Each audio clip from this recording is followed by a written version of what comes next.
every time we moved, they broke something. Yeah, standard. And it's just like, معلش. and pay me حصل خير. what we agreed on. Maybe more. Yeah. When this topic Hijrah comes up, you know, there's all this stuff. There's no utopia. In general, on a basic level, it's just easier to be a Muslim. 90% of the people who claim to be Talab al-Ilm are not Talab al-Ilm. I'm just being real. That's a dream, that's a myth. So your sponsors pulled out. SubhanAllah, I had to make a decision. Do I want to marry, stay here long term, or continue study on that until it runs out and then I go home?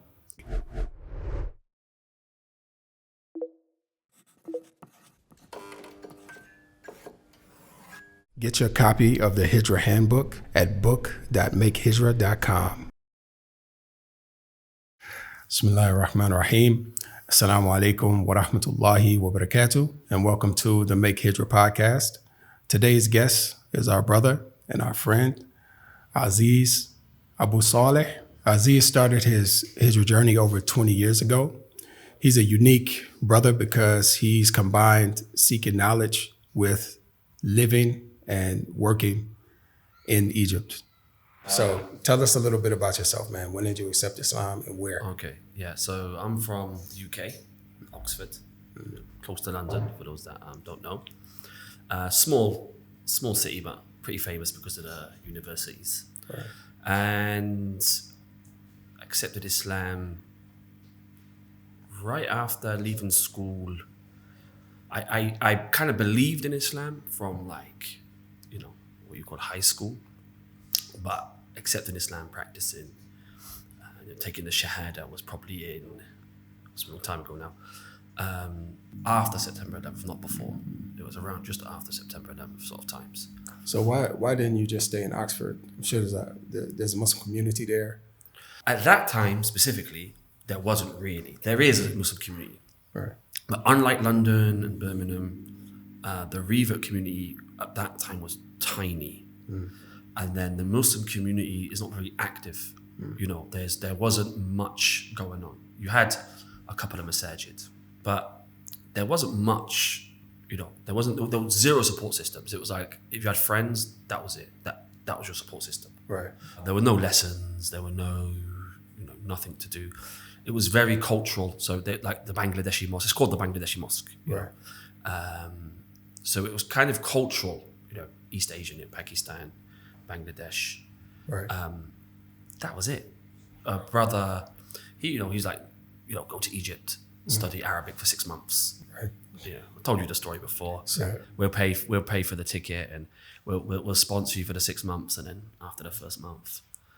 so when he was saying go study Arabic, it was what? Go to the centers or go to Azhar? Or Yeah, no, it was the centres. So I had a friend from Oxford who was here at the time. Contacted him. He's like, listen, we got a room. You know, you can share with the rent. You can come over, Right. and we'll get him started. You know, do you remember the Cordoba and those centres? You know, there was like loads back in early 2000s. You remember? Yeah. There was like they were opening up centres left, right, and centre. Right. Yeah. So you could like every day you'd hear a new centre opening up. Someone rented an apartment, and then you have these little centres. I think Fajr was the core for most of them, and then teachers that got a bit of a name would go and open up a centre, right? Right. Yeah. And then that's how it started. And then you had the private teachers who would teach in their houses. Right.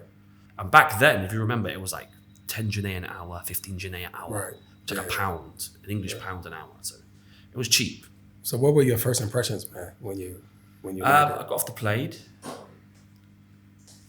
I didn't know what to expect. I was, how old? I was 21, I think 21, around about 21, 22. And I didn't really know what I was doing. It was kind of just, all right, you know, 6 months. I ain't doing anything with my life. I was a bit of a waste man. I was just like wasting my life away, literally doing nothing. Like, alhamdulillah, I'd become Muslim, so I'd tried to stop doing the things that I shouldn't be doing, you know, when you had to leave certain lifestyles behind. Right. So I was just like doing nothing. So I wouldn't be doing something wrong, if that makes sense. Yeah, you know? right. The PlayStation was my sort of, you know, sit and play PlayStation. That was my day. So I was like, it was like, you know, can't go wrong. You know, let's have a try. Right. So I got here, and then, you know, Cairo's big. Right. So I'm not from London. You know, and you got to go to London and stuff, but if you know Oxford's a small city. Cairo's not just big, it's big, crowded, crammed, you know. Right. And 2003 was worse because of the traffic. You know what the traffic was like back then. Right. It's not like now we have all these big freeways and stuff. It was Right. like you get stuck in traffic for 2-3 hours back then. Lots of people, Right. noisy. That was Nassau City? You came Nassau to City, yeah. I went straight to Nassau City. Do you remember the old Swiss City? So Alice Swiss City back. Yeah. So like, it was full of foreigners. My biggest shock was the amount of foreigners, the amount of American brothers, British brothers, French. No, at that time, no French. It was American, British. Right. And, you know, like my first day, go to the masjid. You know, Yeah, right. my friend Ismail, the brother that was with me at the time, sharing an apartment with, like, this brother's from London, this brother's from the States, and I'd met brothers from all over America. And it was, you know, it was nice. Right. That I actually like that. That was nice. That was comforting. Oh, mashallah, they're all here for the same thing. Right. And every day you're eating with someone different. And it was the vibe was nice back then. Right. Yeah. What center did you plan to go to? I didn't. What So would you recommend? the brothers who I was staying with were like, listen, we've got the choice. You can go to Cordoba, because that was right next to our house. Right. And my friends had studied there. But then one of them was like, listen, but we've kind of almost arranged for you if you want it. There was an Algerian brother, and he was, mashallah tabarakallah, you know, studied in Mauritania and all that, you know. And he does private lessons. And we've got a cheap price for you because we know his brother was living with us. Right. Right. And I think you mentioned before, Algeria, we used to live with an Algerian brother as well. So his brother used to live with us, so we kind of got a discounted price for me. So I was doing private. I started straight away private. So my journey in Arabic is very different to the average story. My journey generally is very different. Did you ever witness the center environment? Yeah, I went to a center like once or twice in that time period, in the first year or so. Right. Like out of, you know, the guy in the center's like, listen, I need you for something. I'll do a book with you and can you teach some English to some, you know, little deals and stuff. But generally I've always done private. Right. And I mean, which one was better in your opinion? Private or? It depends on you. So me, I like to understand things. So I don't like to move on until I've understood. I get annoyed. So I think private's better for me because if I've got someone with me who's more advanced, then he's not going to like it when I start pulling the teacher up, or vice versa. Right. I get bored quick, you know. Right. If I understand it and then I've got to wait for the teacher to explain something that I've understood I've understood it the first time. Right. That your colleague, you know, your classmate needs another 3-4 attempts. Right. I get frustrated. So I don't think this is a common, I don't go off topic a little bit, but this is a common misconception I find when, what's better? When people are asking advice, what's better? What book's better? What teacher's better? What style's better? In education, it's a lot of the time it's based on the student. So what works for Omar don't work for me, and vice versa. So there isn't really a better. There are certain approaches, yes, that we must, you know, there's certain standards you have to keep to, but I think it depends on you. I thrive in a private environment. Some people thrive in the classroom, communicating, you know, competition, that friendly competition. Oh yeah, he's got it, so I feel stupid if I don't get it. Some people need that as a motivation. For me, it's kind of like I just want to know it. I don't care if we don't move past this sentence for the whole lesson. I just want to know it, or I can't focus on what's coming next. So I think private for me is better, but for some people, the classroom's better. And then some. In general, I found, after observing, you know, friends and stuff, it's good to kind of start in a classroom if you're going on your ABCs and stuff, and then go private. Right. I think this is better. I would agree with that because I did center. Well, if you include the states at the masjid or whatever, you do the Medina books, whatever, something simple, and then when you get to a center, I recommend normally that people start from zero, even though they can test into something else. They can test in a level 3 or whatever. Yeah. But it's probably best to start because it's a new manhaj or whatever. So start from zero and go up. And that, of course, that's not across the board. Some people are more advanced, way more advanced to start back at Alif Bata. But generally it's not. It's usually not Alif Bata. It's the foundational stuff for the later. I came Alif Bata. I didn't know Alif Bata. No, that's deep. I didn't know the alphabet, wallahi. I came and I'm like, it took, you know, I remember it took me 3 months to pronounce Ain. You know, I struggle with English words, by the way. I got like I got problems, That's hard with a private teacher, bro. Yeah. It seemed like it would be harder. But you know me well, right? So my temperament is not the best. So I think I'm better with a private person. I don't thrive in a classroom. I get distracted easy. Even at school as a child, I get distracted easy. Now they'll probably have diagnosed me with ADHD, dyslexia, and everything. But so I think I thrive in a private environment. Right. Even in my Islamic studies later, I preferred the one-on-ones than the masjid. The masjid, you get bored easy. It's like, okay, because you can't, I need that interaction. Yeah. To keep going. To give a picture of what the centers are like here, most of the time they're people from other countries, and a lot of times they can't speak English. Yeah. So you're forced to speak Arabic. Forced to what little you know, and you'd be surprised how much you can bring out of yourself when you're if forced. You can't revert. We can speak Arabic right now together, and then when it gets hard, we just flip back like. But then you're forced. In that case, you're forced. We had the benefit of, as I mentioned, we had an Algerian brother who lived with us who couldn't speak English. That was good. Yeah, we made that a rule, by the way. We made that a rule. Well, the brothers that had that, I came, they'd already set up the house, but it was a rule. So when he moved out, we had to get another Arab brother to live with us. And these are students. These are not just, not speaking Ammiya. These are Azhari students that have come from other Arab countries to study in Azhar. So we had a Libyan brother one time.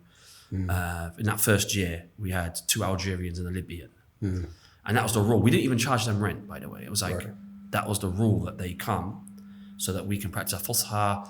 If they've got free time, then they help us. If we had questions about our homework, maybe read some Quran on them, stuff like this. And that was part, we said, listen, you don't have to pay any rent, but we will ask you questions,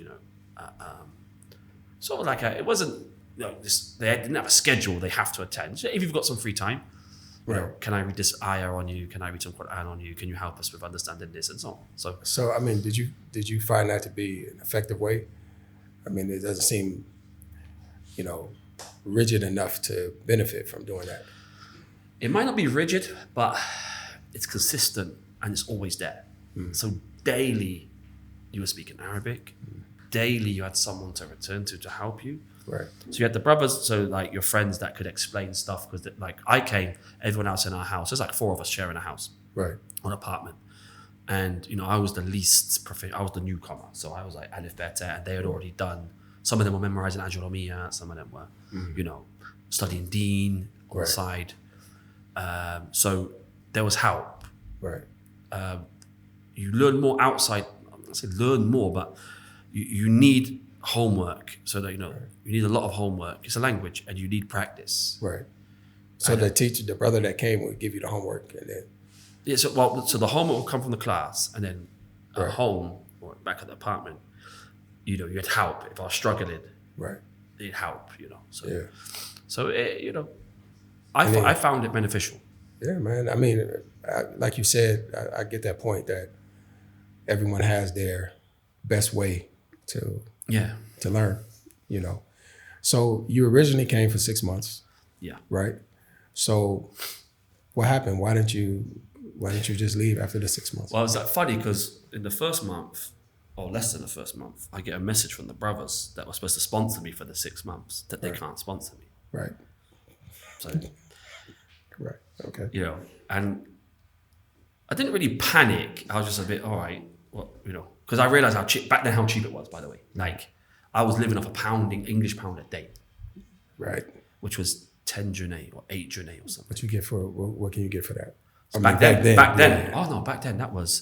that was everything. That was my bus fare. That was a snack on the way to the lesson. That was lunch. So we had a system. So we'd all chip in for the week for like pasta, the groceries, the basics. Right. And we'd cook a dinner every day. Right. Well, there's a brother who used to do that for us. Actually, the older brother. He used to cook for us, and then I had £1 a day as like my allowance. I was living off £100 a month back then, English pound. And that was with my Arabic lessons. Right. That included my Arabic lessons, my rent, Arabic lessons, and food. Right. I wasn't living luxurious, but Yeah, but it seems hard. But I it guess was compared to, it was kind of hard. Right. I it wasn't like I was living wow based on that, but I was living. I had food every day. I had what I needed every day. Right. Keep in mind that back then you could buy a thobe for like £3 4 English pounds. You know what I'm saying? Sugar was like 10 English p a kilo. Right. We used to go to the Malaysian spots. The Indonesian spots, the ghetto ones, hole in the wall type, cockroaches in your rice. Right. But they would be like 30 English p for a plate of chicken fried rice. Right. If you don't mind the cockroaches, then it was good. It was actually good. Those restaurants. They were nice, yeah. So it was really cheap. You could get by. So your sponsors pulled out. Yeah, and then what happened was, subhanallah, Allah planned. You planned it and Allah plans, right? Right. Yeah. And so it's ajib. I got a message from my mum. We hadn't spoken for a while. And she's like, I'm going to send you £50 a month. And then one of my friends who had reverted at the same time, we took Shahada together. His mum had sent a message, I'm going to send you. And I didn't ask, it just subhanAllah came out of nowhere. So they sent me my mum sent 50, she sent 50. So I had about £100 a month at that time. Right. Which now, And that was enough. Yeah. That was enough at that. So was it something about the experience studying in Cairo that kept you in Egypt? Or was it the circumstances that kept you? But it was a little bit of both. I think Allah subhanahu wa ta'ala put certain circumstances where I appreciated being here. So, like I said, my plan was 6 months and it ended up being 21 years. Right. Right. And I think that I appreciated the general ease of trying to practice and improve your practicing. And you don't, it's like the country is the support system. So as a revert back home, your support system is the network that you've got, right? The masjid, the brothers. And if it's a good masjid, established masjid, you find that the reverts are successful. If it's small towns and small cities, a lot of the time the reverts end up falling off. And I've met that, I know dozens, is not exaggerating, brothers in my city that no longer practice or left Islam. A large number, I can name them, because the support system in my city for reverts isn't that great, or wasn't that great. Right. Now it's a little bit better. But here, it's different, masjid's there, masjid next to the house. It's more than that though. Right. Some things you can't explain, it's more than that. It's the, I don't know how to just put it into words. It's the whole thing, saying Salaam Alaikum everywhere. Right. Saying mashallah, alhamdulillah, little things that just prop you up. Right. You're having a bad day, your iman drops. You're still around Muslims, constantly, which is. What I noticed, man, is that it's part of the language. Just to say, alhamdulillah, inshallah, Allah khalik, whatever they put in there, that is just there. And it's a reminder. It's like a reminder, a subconscious reminder. Like you sneeze on the bus and someone says Yahmakallah. Yeah. That's big. Like when I did my first 12 years about visiting the UK. So I did 12 years straight, and then I went to the UK for a month to do some stuff. And so it's 12 years about visiting home, and I always got a culture shock. I felt weird getting on the bus. I kept going to say Jazakallah khairan to everyone, when you get on the bus and stuff like that. Allah yabarik feek, and they just look at you like, what's this guy saying? It was a culture shock. I didn't like it. I actually felt this picture stuck in my head. I got off the plane and I'm going through the airport with my bags, and I see a man, just like he's got his girlfriend and he rubs her back, and and they start public displays of affection, right? I hadn't seen that for 12 years. I honestly hadn't seen that for 12 years. People say, Egyptians are the most practicing people, but I'd never seen public display of affection for 12 years straight. And it hit me. And it's not like you're just in the house. No, it's in the street. It's like in the airport. No, I'm talking about you. You were in the house for 12 years. Like No. I work. I go around. You know me. So you see that. I've seen everything. So you're in the street. Yeah. And I'm even talking about, you know, that when you mix with maybe the more higher end of society, even then it's still much more conservative. Even people that don't wear hijab and these types of things, they're much more conservative naturally. Right. So I hadn't seen, you know, that shocked me a little bit. So I was like, you know, alhamdulillah. Okay, so it went from 6 months. Yeah, I'm sure it didn't go this way. 6 months to 12 years, or I'm sure there was some things along the way. Yeah. So what made you decide? Okay, now you have some support coming, but obviously that won't be forever. Yeah, and it's not that much, you know. Right. So, and then I thought, you know, I want to get married, and that was the big decision. Right. So, this was with the sponsorship, or you started working, or what no, happened? I hadn't started working yet. Okay, so you're still studying. Yeah, until I wanted to get married. Okay. So when I want to get married, at that time it was enough to marry, to pay the rent and feed, but not for the studies. Oh. Okay. Right. So I had to make a decision. Do I want to marry, stay here long term, or continue study on that until it runs out and then I go home? And then marry, you know, when I get to the UK, marry. So they were my two choices. So still UK was an option. Yeah, of course. Technically it's home at that time, you know what I'm saying? Yeah. So I mean, when did you decide like I want to stay here, or once the Muslim world? Yeah, so being here for like 6 months, I was like, I would prefer to live like this. You know, it's just as a student. I just live in the Muslim world. Just live. Like, it's easier to be a Muslim. Right. That's just how I look at it. Like, everyone always, you know, when this topic Hijrah comes up, you know, there's all this stuff. There's no utopia. And I'm not saying there's a utopia here. I'm not saying there's not oppression. I'm not saying there's shortcomings. I'm not saying any of that. Right. But full stop, in general, on a basic level, it's just easier to be a Muslim here. Right. Like, generally.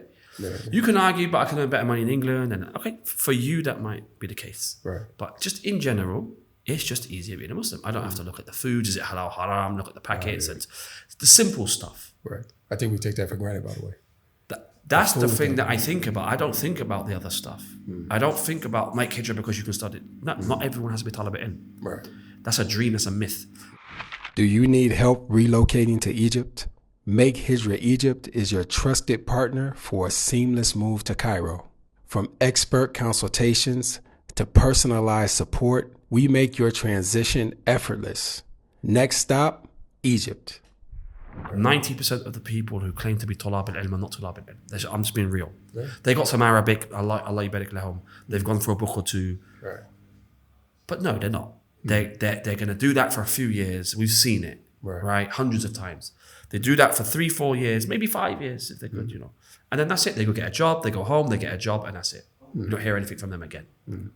You've got a security guard who's memorized, you know, the Quran and done 3-4 books in Aqidah, Fiqh, Usul, and then that's it, you know. And back home he's a security guard. Yeah.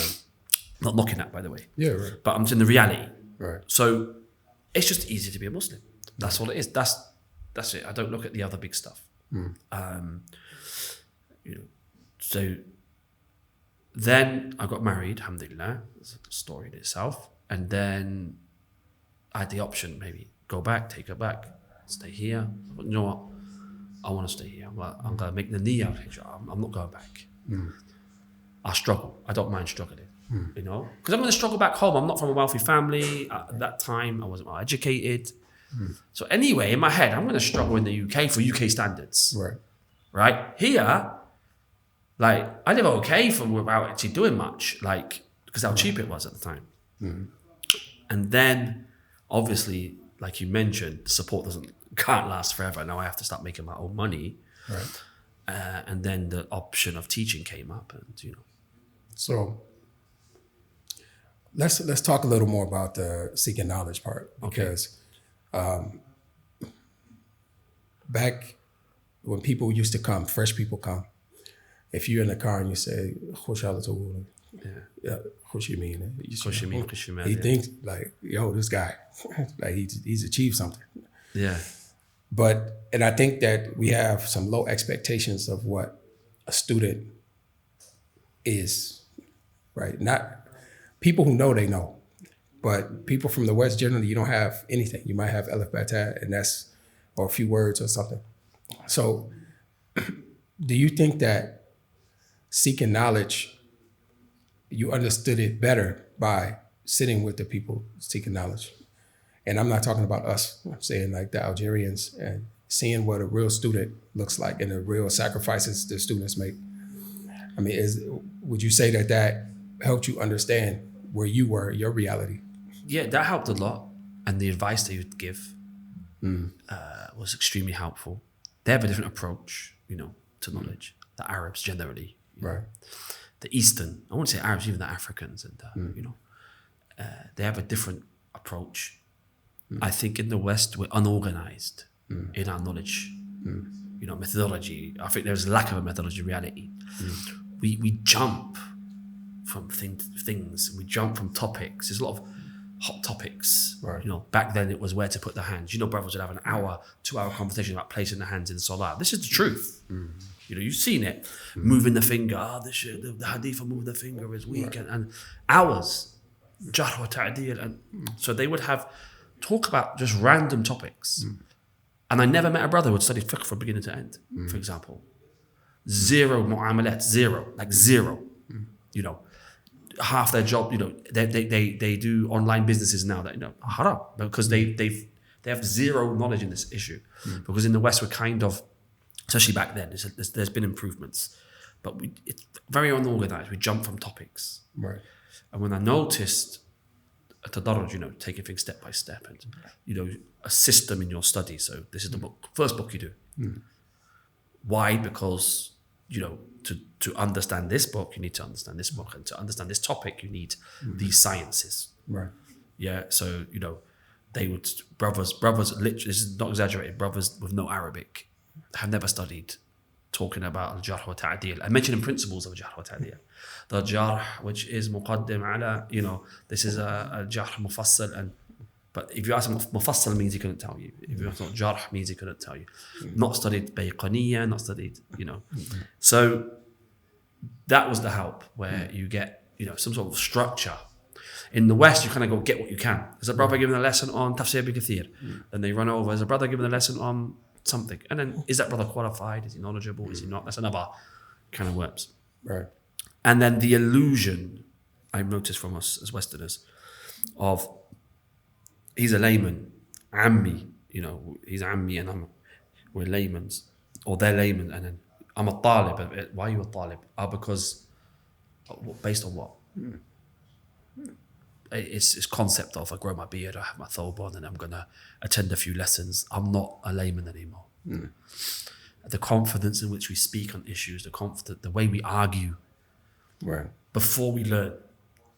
Brother's been on the deen for 6 months. This is no exaggeration. This is the truth. Brother's been on the deen for 6 months debating, arguing, And I didn't notice that as much amongst the Arabs. I'm not saying it doesn't exist, by the way. Right. Maybe I got lucky and met, good people Right. in that area.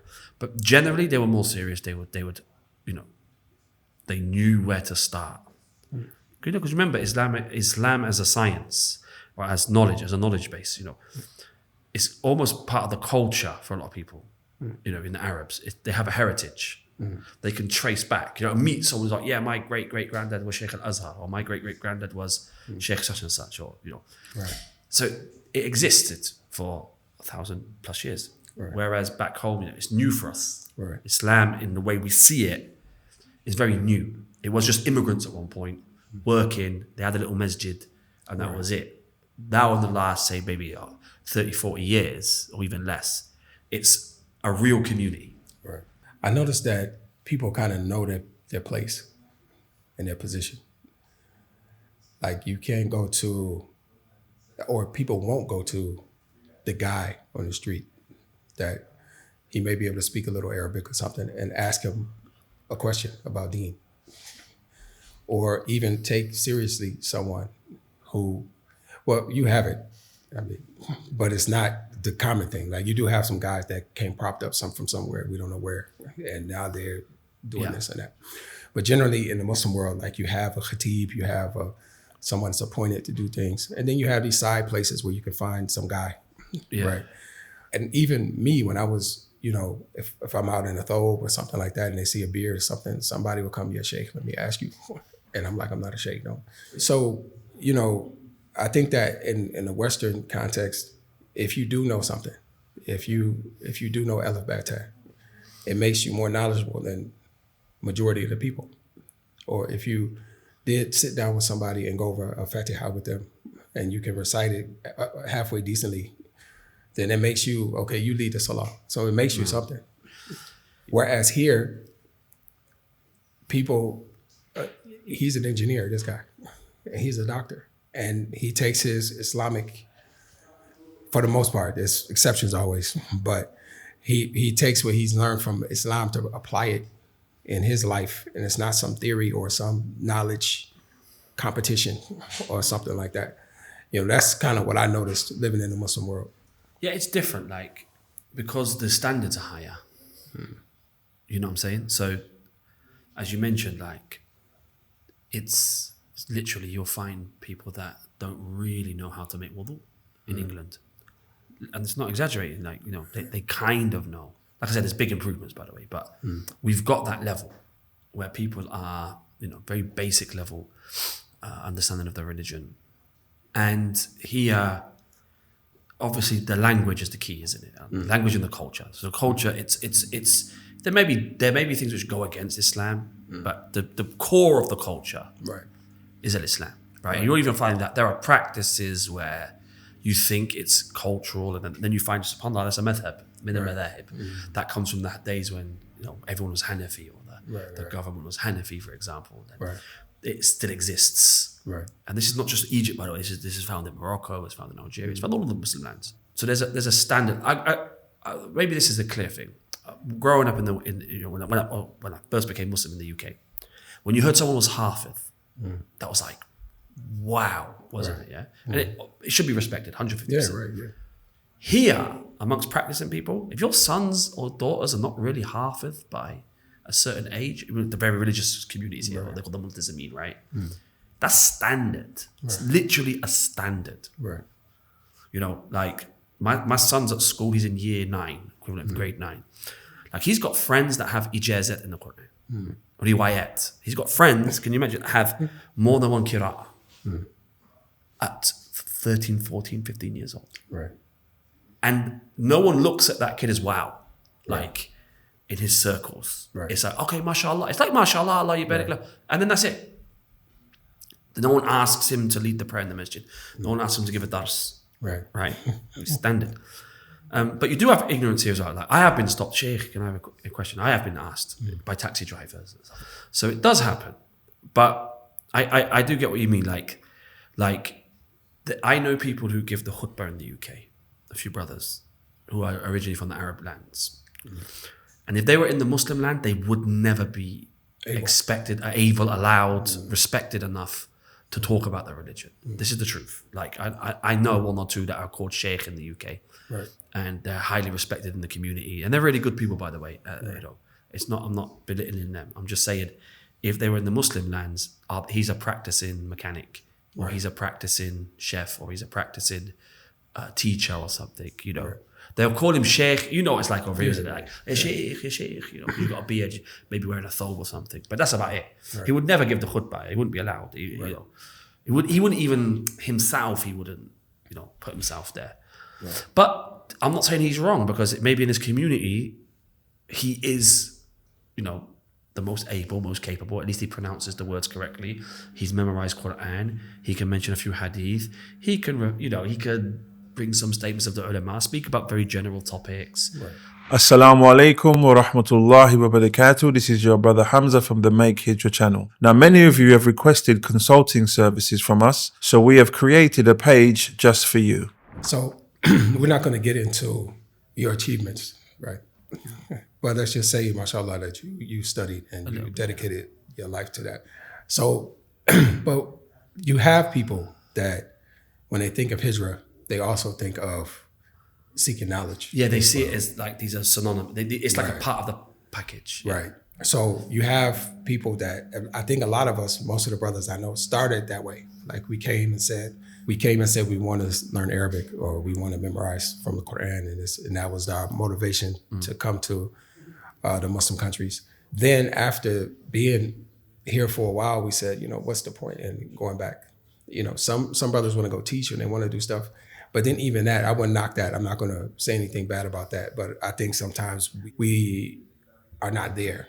Like we haven't arrived to that point to where I'm sure you can go and teach even if you know a little bit. You can teach something, but it's a really heavy responsibility if you want to go to a community and try to lead a community off of a year at the Fajr Center.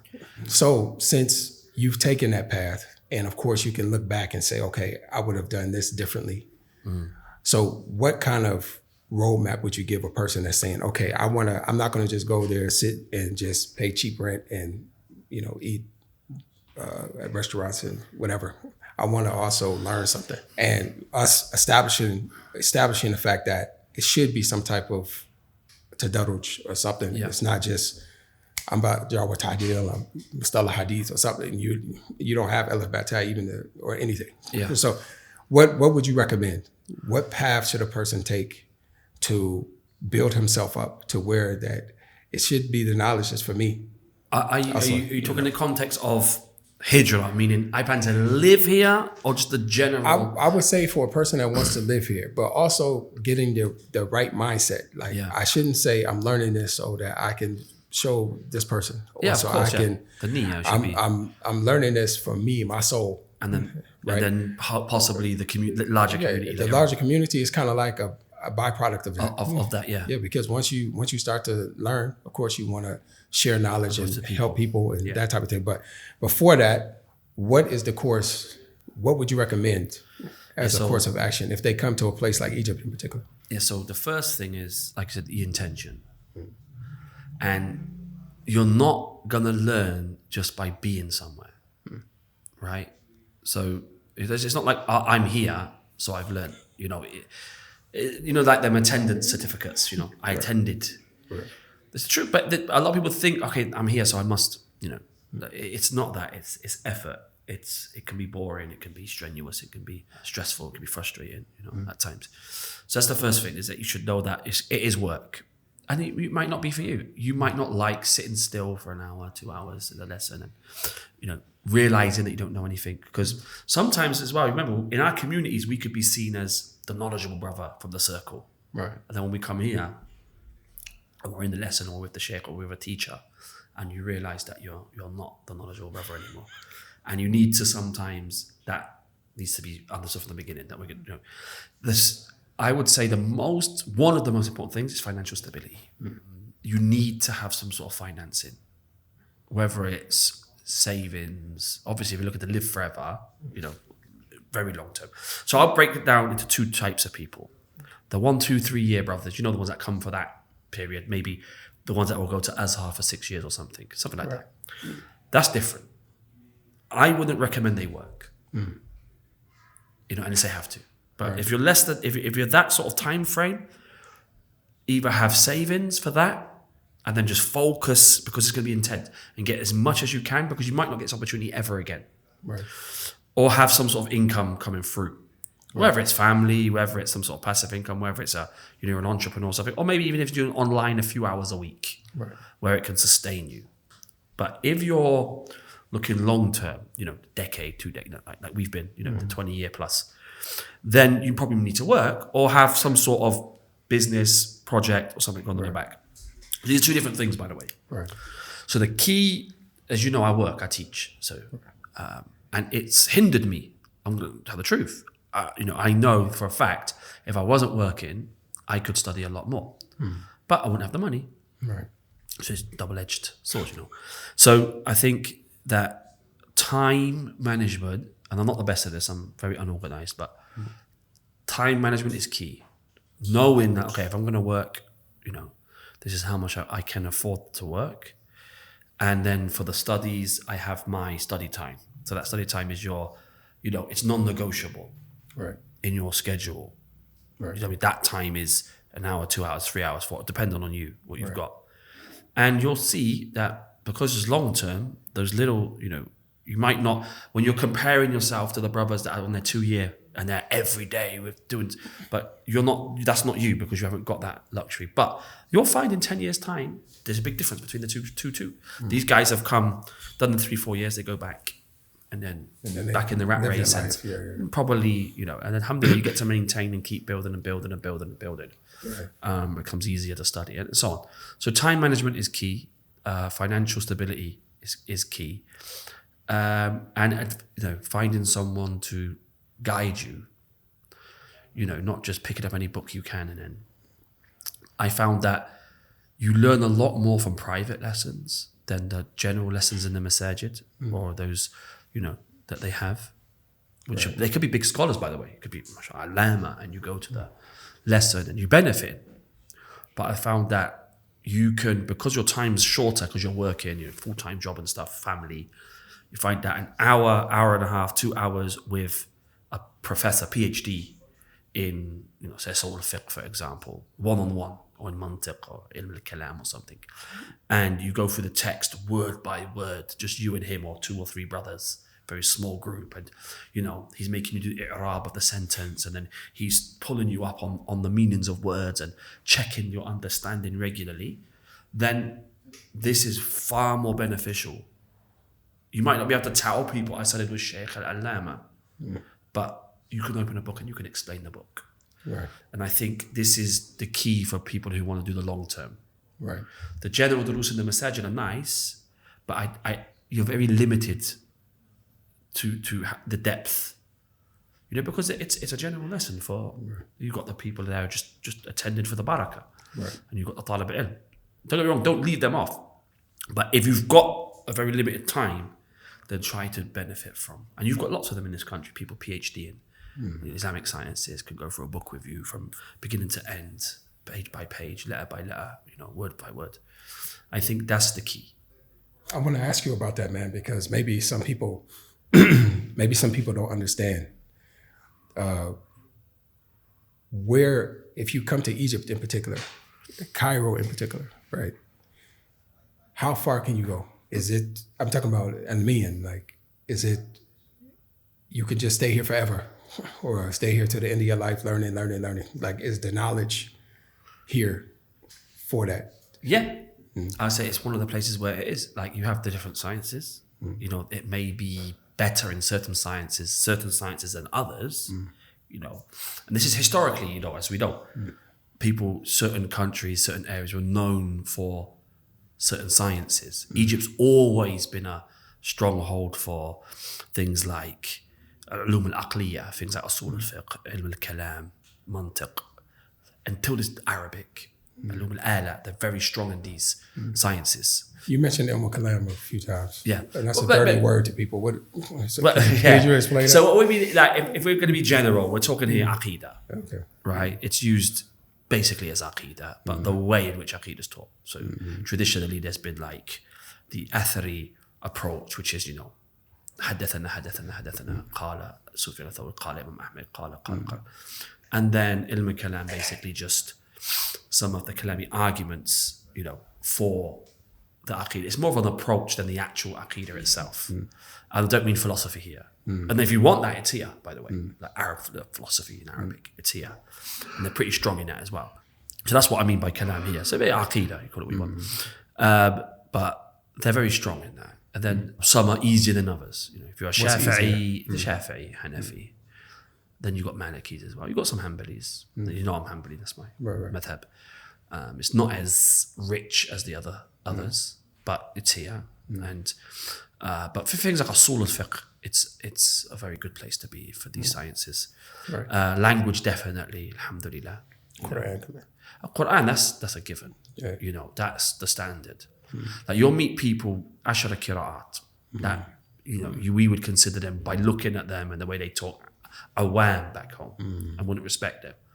And the guy's ashara qira'at,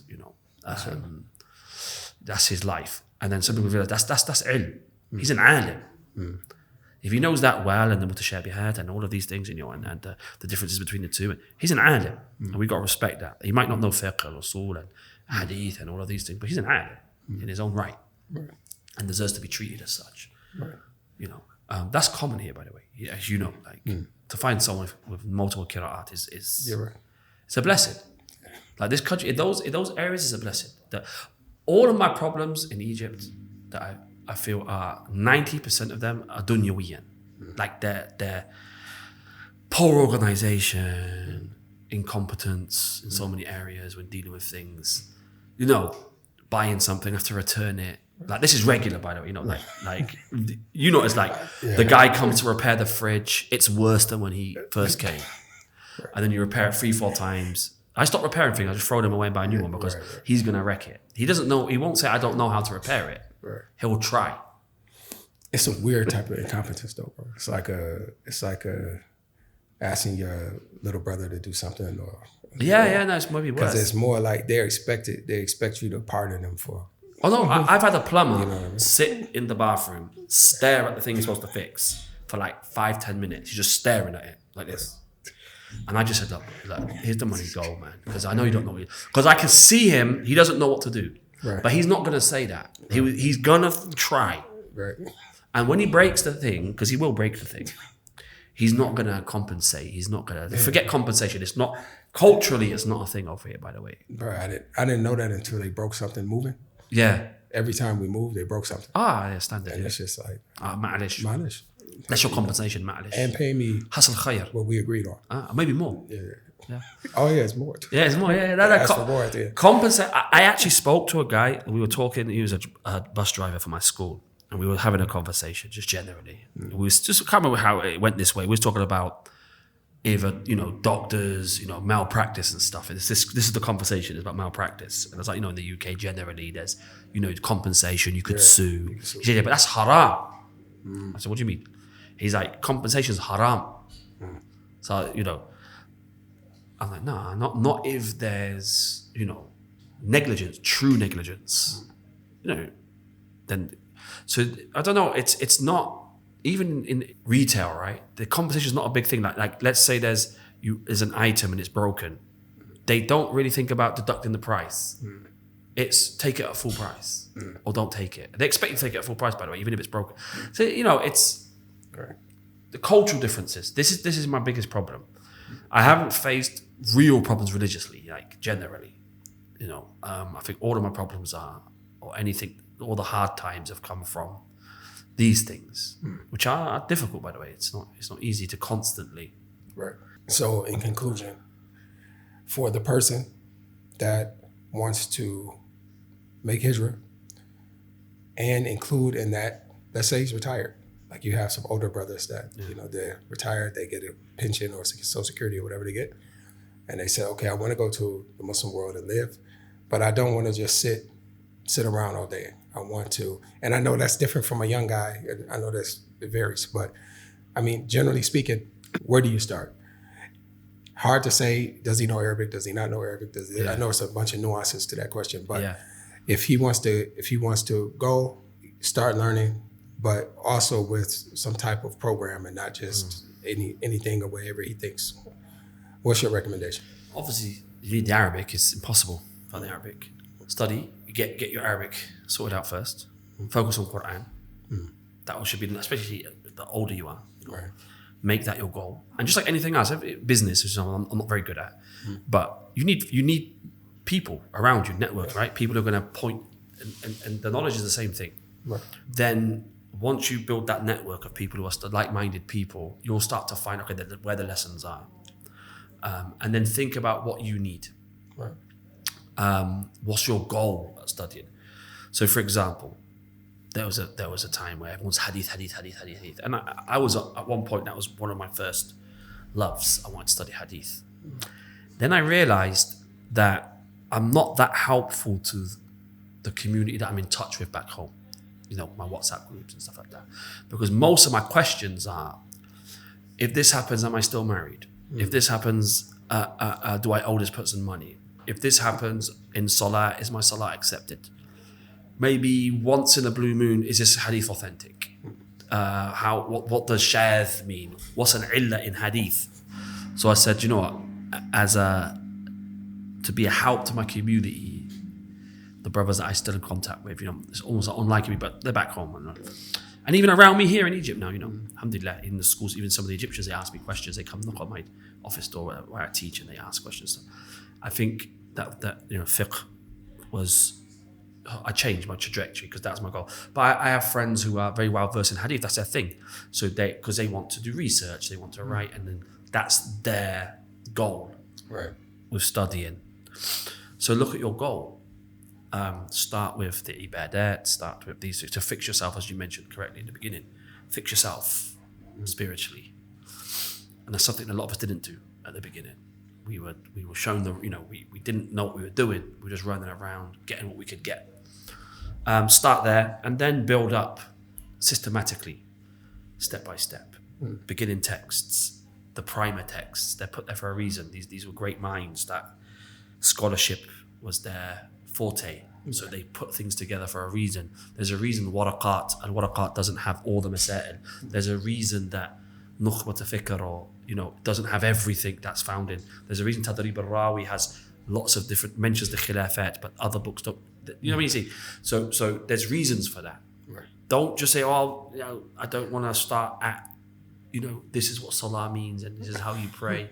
No, there's a reason that you have to do that first. Right. So that when you get to Al-Mughni, 15 volumes, 8 opinions in one mas'ala, there's a reason that you start off here and end up there, so you can understand. You know what I'm saying? So that's the advice would be: find like-minded people who can point the way. Set clear goals. Okay, by 1 year I need this. By 2 years I need this. By 3, clear goals. And patience. It's not easy. It's not easy sitting 2-3 hours in a lesson. It's not. And then again, and then again, and then again, and then you realize I only understood 60% of the book at the beginning. You know what I'm saying? Sure. So clear goals and know what you want to achieve. But definitely, if you're older, start with the Arabic and the Quran, and then build off that. Inshallah ta'ala.